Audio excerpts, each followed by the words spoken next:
नमस्ते। Last lecture में हम देख रहे थे basic properties of crop production, जिसमें हमने फर्स्ट पॉइंट स्टार्ट किया था प्रिपरेशन ऑफ ऑयल। छोटा सा एक पॉइंट बाकी रह गया था, कौन सा? तो कि एग्रीकल्चरल इम्प्लीमेंट्स। सॉइल को प्रिपेयर करने के लिए क्या क्या एग्रीकल्चरल इम्प्लीमेंट्स की ज़रूरत पड़ती है, यानी कि फार्मिंग टूल, साधनों की ज़रूरत। सबसे पहले है प्लग यानी कि हल चलाना। तो कि a plug is used for plugging the soil. Plug का इस्तेमाल क्या करने के लिए यूज होता है? तो कि फील्ड को प्लगिंग करने के लिए, यानी कि जैसे कि हमने आगे के लेक्चर में पढ़ा कि हल चलाने का मेन पॉइंट क्या काम होता है, तो कि सॉइल अच्छे से लूजन हो जाता है, फर्टिलाइज़र एक दूसरे के साथ, सभी सॉइल के साथ एक अच्छे से यूनिफॉर्मली मिक्सअप हो जाते हैं और जो अनवांटेड प्लांट्स है वो रिमूव हो जाते हैं। तो कि it is made of would और आयन। ये किससे बना हुआ होता है? या तो वुड से बना हुआ होता है और आयन यानी कि आयन से बना हुआ होता है। Earlier, plugs were driven by animals like bull, horse और camel। पहले के ज़माने में हल कैसे चलाते थे? तो कि बुल्स, एनिमल्स की मदद से, जैसे कि बुल्स, हॉर्स और कैमल्स। लेकिन nowadays tractor are used instead of animal. आजकल एनिमल्स की जगह पे ट्रैक्टर का इस्तेमाल होता है। तो क्या प्लग का यूज़, तो अभी हमने पढ़ा कि हल चलाने का यूजेस क्या होता है? तो क्या टिलिंग द सॉइल, मतलब सॉइल अच्छे से लूजन होता है। फिर adding fertiliser to the field में अच्छे से फर्टिलाइज़र का मिक्सअप हो जाना, और रिमूव अनवांटेड प्लांट्स जो हमें चाहिए नहीं है, जो ऐसे ही अपने आप ग्रो हुई है, उन सभी प्लांट्स को रिमूव करने का सभी काम किस में हो जाता है? तो क्या जब हम प्लगिंग करते हैं तो ये सभी एडवांटेज हमें मिलते हैं। उसके बाद है होय मतलब हम बोलते हैं ना किस तरह होता है? तो कि इस तरह कुल्हाड़ी ऐसा बोलते हैं ना, तो वो भी किससे बना हुआ होता है? तो कि वुड और आयन से बना हुआ होता है एक रोड। देखो, ए होय consist of a long road of would और ion. A strong, broad and bent plate of iron is fixed to one of its end। किस तरह? तो कि उसके एक एंड में बहुत ही स्ट्रॉन्ग, थोड़ा ब्रॉड और बेंट प्लेट, किसका? तो कि आयन का एक बेंट प्लेट फिक्स्ड हुआ होता है, जैसे कि यहाँ पे दिखाया गया है। एक लॉन्ग, थोड़ा स्ट्रेंथ और बेंट की हुई प्लेट एक साइड पे फिक्स्ड होती है। The bent plate act as a knife. जो प्लेट बेंट हुई है ना, वो किस तरह का काम करती है? तो कि चाकू जैसा उसका काम होता है। उसकी क्या क्या यूजेस है? तो कि सॉइल को लूजन भी करता है और रिमूविंग वीड्स, यानी कि जो अनचाहे प्लांट्स है उनको रिमूव कर देता है। उसके बाद है कल्टीवेटर। कल्टीवेटर का क्या काम है? तो कि in large field this days plugging is done by cultivator driven by tractor. Using tractor saves labour and time. Cultivator आजकल के बहुत सारे फील्ड होते हैं, सभी के अगर ज़्यादा ज़मीन है तो उन सभी में कल्टीवेटर किसकी मदद से होते हैं? तो कि ट्रैक्टर की मदद से। और ट्रैक्टर की मदद से अगर कल्टीवेटर हुए तो मजदूर भी बच जाएंगे और क्या बच जाएगा? हमारा समय भी, क्योंकि अगर मजदूर के हाथों से हम करवाएंगे तो ज़्यादा समय लगेगा, और ट्रैक्टर की मदद से करेंगे तो बहुत फास्टली हमारा काम हो जाएगा। लास्ट है लेवलर। अच्छे से लेवल करना, जो लेवल उनका बिगड़ गया होगा हमारे फील्ड का, उसको अच्छे से लेवल अप करने के लिए। तो कि a leveller is a large piece of wooden और आयरन प्लैंक। ये भी वुडन और आयरन प्लैंक से बना हुआ होता है। It can also B driven by animals और ट्रैक्टर। ये भी एनिमल्स की मदद से भी चलाया जा सकता है और ट्रैक्टर की मदद से भी चल सकता है।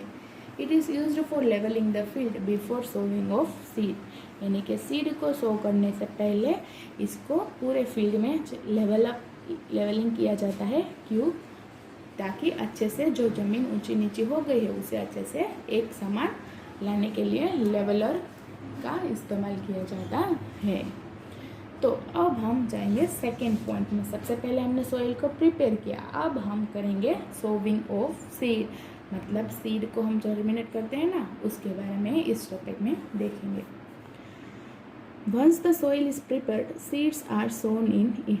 जैसे सॉइल हमारा प्रिपेयर हो जाता है तो उसके बाद सेकंड स्टेप क्या होता है, हमारा सीड्स को सोन करना, यानी कि सॉइल के अंदर सीड्स को डालना।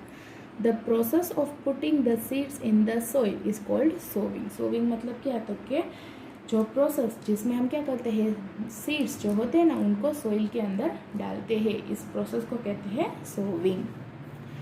Most of the crop like wheat, maize, bajra, jowar, oats and mustard are grown by sowing seeds. बहुत सारे ये जो जितने भी क्रॉप दिए गए ये सभी किस तरह से ग्रो होते हैं, तो कि जब इस तरह सोविंग सीड यानी कि सीड को सोन करने के बाद ही इस तरह के क्रॉप्स ग्रो होते हैं।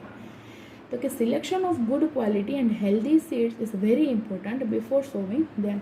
यानी कि सो करने से पहले हमें चेक करना पड़ेगा कि जो हमने सीड लिए है वो अच्छी है, गुड क्वालिटी वाली है, हेल्दी है या नहीं, ये जानना हमारे लिए बहुत ज़रूरी है। तो how do you find that the seed are healthy और गुड। हम कैसे पता लगाएंगे कि जो सीड हमने ली है वो हेल्दी है, गुड है या नहीं, तो कि उसके लिए एक एक्टिविटी यहाँ पे परफॉर्म की गई है। कैसे, तो कि एक बीकर में 3/4 तक पानी भर देना, फिर उसके अंदर हमारी सीड्स को डाल देना। जितनी सीड्स नीचे जाके सेटल डाउन हो गई है वो सभी सीड अच्छी है, जो फ्लोट हो रही है वो यानी कि बैड सीड है, हेल्दी सीड नहीं है। तो इस तरह से हम जो सीड अच्छी नहीं है उसको हम निकाल सकते हैं। और सोविंग करने से पहले ये जानना हमारे लिए बहुत ज़रूरी है कि हम जो सीड सो करने चाह रहे हैं वो हेल्दी है, गुड क्वालिटी की है या नहीं। तो इस तरह से हम चेक कर सकते हैं। उसके बाद in activity 1.1 you saw that some seeds float on the surface of water. आपने एक्टिविटी में देखा कि कुछ सीड ऊपर ही फ्लोट कर रही है, तो कि this seeds are lighter than the one that settles at the bottom. जो सीड ऊपर फ्लोट कर रही है वो लाइटर है किसके कंपैरिजन में, तो कि जो सीड नीचे जाके सेटल डाउन हो गई है, as compare to that this seeds are lighter. Why are some seeds lighter, क्यों कुछ सीड लाइटर होती है, तो कि this seeds are damaged and have become yellow. ये जो सीड होती है वो डैमेज्ड हो चुकी होती है, इसीलिए वो लाइटर होती है और इसीलिए हम उन्हें बैड सीड कहते हैं। Thus they are lighter and float on water, और इसीलिए ये पानी के ऊपर ही फ्लोट करती है। तो इस तरह हम चेक कर सकते हैं कि जो सीड हम सोन करने वाले हैं वो गुड क्वालिटी की यानी हेल्दी है या नहीं। उसके बाद points to be kept in mind while sowing seed, यानी कि कुछ पॉइंट जो आपको अपने माइंड में रखने हैं जब आप सीड को सोन कर रहे होते हैं तब क्या किया, तो कि seed should B of good quality and healthy. एक तो फर्स्ट पॉइंट जो हमने देखा कि जो सीड हम सोन करने वाले हैं वो एक तो गुड क्वालिटी की होनी चाहिए और हेल्दी होनी चाहिए। This should be sown at the correct depth in the soil, मतलब एक ही करेक्ट डेप्थ में ऊंडाई उनकी एक समान और जितनी चाहिए उतनी ही ऊंडाई तक हमें सीड को सोन करना होता है, क्योंकि the correct depth varies from crop to crop. अलग अलग क्रॉप में अलग अलग डेप्थ वेरीज होता है, यानी कि अगर कोई क्रॉप हम क्रॉप प्रोडक्शन कर रहे हैं, राइस हो, व्हीट हो, मेज हो, सभी को अलग अलग डेप्थ तक सोन करना पड़ता है। तो सभी क्रॉप के लिए एक तो डेप्थ करेक्टली होना ज़रूरी है। अगर हमने if sown deep in the soil roots will not able to respire, if sown on the surface birds may damage the seed. अगर हमने ज़्यादा नीचे तक ज़्यादा डेप्थ तक सीड को सोन किया तो उस प्लांट के रूट जो प्लांट ग्रो होगे उसके रूट को रेस्पायर करने में तकलीफ होगी। और अगर हमने ऊपर ही डाल दिए सीड्स को यानी कि ज़्यादा नीचे तक नहीं जाने दिया तो बर्ड्स जो है वो उस सीड को डैमेज भी कर सकते हैं। इसीलिए जब हम सीड सोविंग करते हैं तब उसको करेक्ट डेप्थ में डालना ज़रूरी है। उसके बाद थर्ड पॉइंट है seed should be sown at proper distance from each other to prevent over crowding of plant. Third point क्या है, तो कि जब हम सीड को सोन करें तब एक प्रॉपर डिस्टेंस में सीड को सोन करना होता है, यानी कि जब एक सीड हमने यहाँ पे डाली तो दूसरी सीड उससे थोड़ा दूर पर यहाँ पे प्रॉपर डिस्टेंस, सभी प्रॉपर डिस्टेंस में ही सोन करनी होती है ताकि एक जगह पे ज़्यादा ओवर क्राउडिंग प्लांट्स का ना हो। This allow plants to get enough water, nutrition and sunlight. और इस तरह प्रॉपर डिस्टेंस में अगर प्लांट्स ग्रो होंगे तो वो अच्छे से जितना पानी चाहिए उतना इनफ पानी भी ले सकते हैं, न्यूट्रिशन ले सकते हैं और सनलाइट भी अच्छे से एक समान सभी प्लांट्स को मिलेगी। इसीलिए ये 3 पॉइंट्स को याद रखना ज़रूरी है जब हम क्या कर रहे हो तो कि सीड को सोन कर रहे हो तब। उसके बाद seeds not sown directly in the soil. कुछ केसेस में क्या होते हैं तो कि डायरेक्टली सोइल में सीड्स को सोन नहीं किया जाता। क्यों, देखते हैं चलो। In case of rice and many vegetables such as tomato, onion and brinjal, seeds are not sown directly in the soil. कुछ केसेस में जैसे कि राइस हो अथवा तो कुछ वेजिटेबल्स हो जैसे कि टोमेटो, ऑनियन, ब्रिंजल, इन सभी में डायरेक्टली सॉइल में सीड्स को सोन किया जाता नहीं है। यानी कि डायरेक्टली फील्ड में जहाँ पे हम एग्रीकल्चर करते हैं वहाँ पे डायरेक्ट इनको ग्रोन किया जा सकता नहीं है। Instead they are first sown in small area called nursery. इनको पहले कोई छोटी सी जगह में पहले सोन कर देते हैं और थोड़े थोड़े जर्मिनेट होने तक, थोड़े थोड़े ग्रो होने तक इसको वहाँ पे रखते हैं। उसके बाद फील्ड में सोन करते हैं। देखो, in nursery seeds are made to germinate into small plants called seedling. Nursery में इन्हें पहले सोन करते हैं और उन्हें तब तक रखते हैं जब छोटे छोटे प्लांट्स ना ग्रो हो, तब तक इनको रखते हैं और इसको कहते हैं सीडलिंग। तब तक उन्हें नर्सरी में रखते हैं, उसके बाद ही इन्हें ट्रांसप्लांट करते हैं फील्ड में। Healthy seedling are picked and then transferred और transplanted in the field manually. जब अच्छे से वो सीडलिंग स्मॉल प्लांट्स अच्छे से ग्रो हो जाए तब उन्हें वहाँ से लेकर फील्ड में ट्रांसप्लांट कर देते हैं।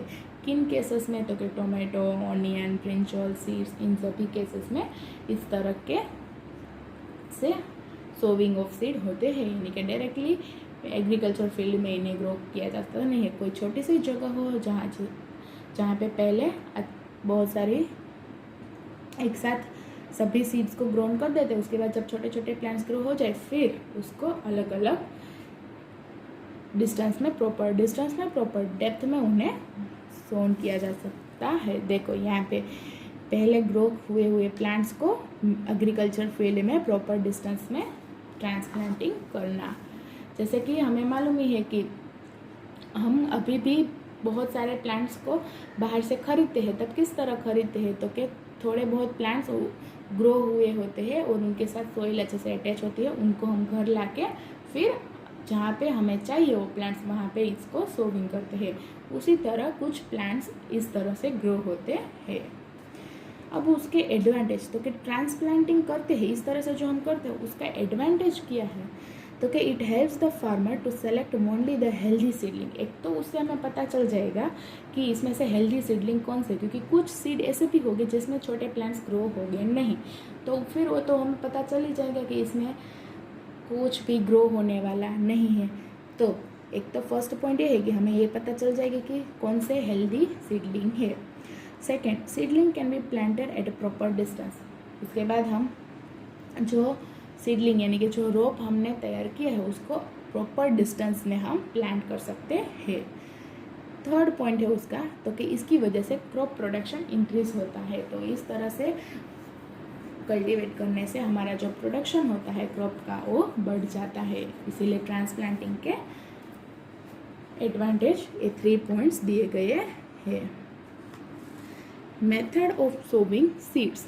सोविंग सीड को सोन करने के मेथड क्या है तो कि 2 मेथड यहाँ पे दिए गए हैं। By scattering the seed in the field by hand, यानी कि फील्ड में सीड्स को ऐसे स्कैटर करना, फैलाना, अपने हाथों की मदद से सीड्स को डालना, मैनुअल मेथड। देखो, this method is called broadcasting. इस मेथड को क्या कौन सा नाम कहते हैं तो कि ब्रॉडकास्टिंग, जिसमें this is used in case of wheat. ये किस तरह के क्रॉप प्रोडक्शन में यूजफुल होता है कि अगर हमें गेहूँ का कल्टीवेशन करना है, वीट प्रोडक्शन करना है, तो हम इस तरह से सीड्स को सोन करते हैं। देखो यहाँ पे बताए गए हैं कि एक मैन अपने हाथ की मदद से सिर्फ ऐसे ही फैलाना, सीड्स को ऐसे फैला देते हैं। तो भी वीट अच्छे से ग्रो हो जाएगा। लेकिन seed sown by this method are unevenly distributed in the field. इस तरह से जो सीड हम सोन करते हैं वो हमारे फील्ड में अनइवनली डिस्ट्रीब्यूटेड होता है, मतलब जिस जगह पे ज़्यादा सीड पड़ जाती है वहाँ पे ज़्यादा, और जहाँ पे नहीं पड़ती वहाँ पे एक भी सीड नहीं पड़ती, तो ये अनइवनली डिस्ट्रीब्यूट होते हैं। तो इस तरह का मेथड सभी क्रॉप के लिए सूटेबल नहीं होता। किसके लिए? तो कि वीट के लिए ये सूटेबल होता है।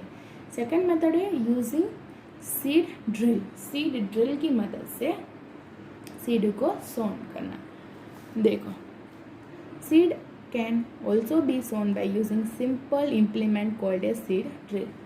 दूसरा मेथड है कि सीड को सोन करने का एक साधारण टूल, कौन सा? तो कि सीड ड्रिल।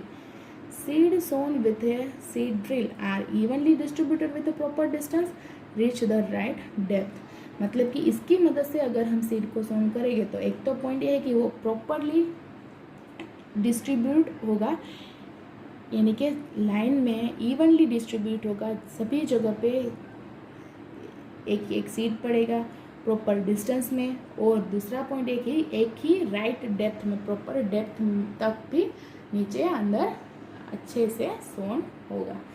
तो ये सीड ड्रिल है क्या? तो क्या ये seed drill consist of 5 to 6 long pipes with A funnel at the top. ये किस तरह के होते हैं? तो क्या देखो, 5 to 6 long vertical pipes with A funnel at the top, जिसमें ऊपर सीड को रखा जाता है और यहाँ से 1 by 1 सीड क्या होते हैं? तो कि नीचे इक्वल डिस्टेंस में सोन होती जाएगी। और इसका इस्तेमाल किस में? तो कि ट्रैक्टर की मदद से होता है। देखो, the drill is attached to a plough, it may be driven by bullocks और बाय ए ट्रैक्टर। ये जो ऊपर इसको कहते हैं ड्रिल। ड्रिल को किसके साथ कनेक्ट किया जाता है? प्लग के साथ। और फिर इसको कैसे चलाते हैं? तो कि बुलक्स की मदद से अथवा तो ट्रैक्टर की मदद से। तो इस तरह से चलाने से सीड सोन होती है, जैसे कि यहाँ पे हमें दिखाया गया है। देखो, ट्रैक्टर की मदद से भी सीड का सोन होना और बुलक्स की मदद से भी सीड को सोन करते हैं। बुलक्स की मदद से सीड सोन करेंगे कि ऊपर हमें सीड जब खत्म हो जाते तब हम उसे सीड डालते रहते हैं, और इस तरह evenly distributed at a proper distance में सीड अच्छे से सोन हो जाती है। तो आज हमारा लेक्चर यहीं तक। आपका आज का होमवर्क क्या है? तो कि सोविंग ऑफ सीड वाला टॉपिक अच्छे से read and learn. Next lecture में हम देखेंगे application of manure and fertiliser. नमस्ते।